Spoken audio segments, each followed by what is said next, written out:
The plan to get away from the dollar has been an open Chinese plan that they have written down for ages. It's not like they're coy about the whole thing. They've been writing it down. They've been shouting it from the rooftops. This was the Kenyan president.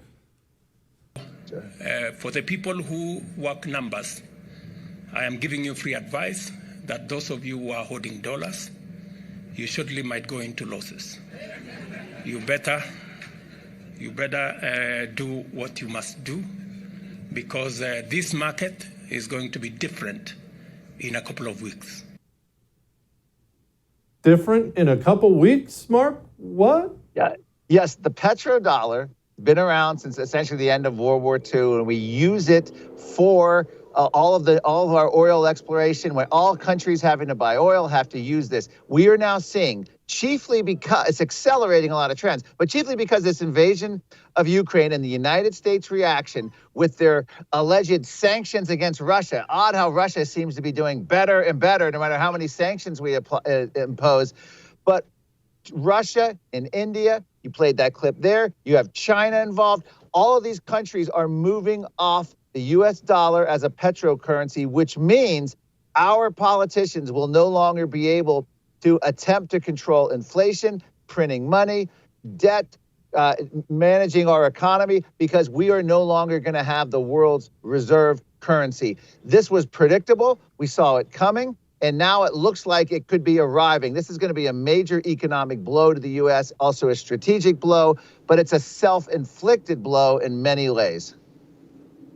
Mark, can you explain what that means for me, the average American? I'm not in the government. I'm a citizen. I have a job. Okay, we're moving off the petrodollar. This sounds like a bunch of lofty stuff that doesn't affect me at all. Why does it matter to me? Well, this is what we use. It's the dollar that everyone uses when they have to buy energy. So this is the way the United States has propped up our dollar. So I remember I went to a UN conference. I went to Indonesia, and I was able to get lobster dinners for like $8 that would have cost $150 back at home. And the reason for that is we have a strong dollar versus all these other currencies. So by switching to the Chinese currency and Russia and India and all these other countries that are going to be leaving the US dollar, it's going to weaken our currency. We're going to end up paying more for trade. It's going to create higher inflation. It's going to create weaker economic growth. And it's going to have a huge devastating impact on our national security in terms of even our energy security. So it's actually, I wrote about this in my book, The Great Reset. And of course, I quoted the great economist Ron Paul, who warned about this and has been warning about it. The scary thing is Ron Paul's old conspiracy theories about the fall of the US dollar and ergo our economy are now look like they're becoming realities. Why is OPEC slashing production? What's all this mean? Okay, there's a key thing. It's actually OPEC Plus that's slashing production. And I don't know if your viewers are aware, but OPEC Plus includes Russia. And that's a relatively recent development. We're not talking about just the Middle East OPEC. So this is Russia along with OPEC announcing these cuts in oil production.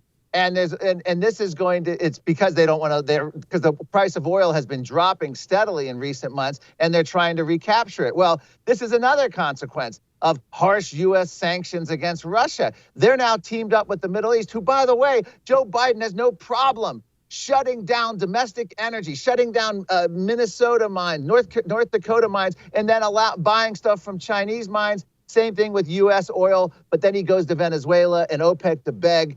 So they know they have us by the, you know what, and they are squeezing, and they're going to continue to squeeze. And now they have Russia on their team. Russia is laughing themselves all the way to the bank as our allegedly sanctions against them are harming. Well, now Russia's teamed up with the Middle East and OPEC oil countries, and they're punishing the West, who's been trying to punish them. So it's a game of high stakes international diplomacy on one hand, and it's, of course, the old OPEC cartel on the other. When the prices go low, they start, they reduce restrictions, increase restrictions on the supply. And it wouldn't matter if we were doing our own domestic oil production like we were just a few years ago, but it matters now.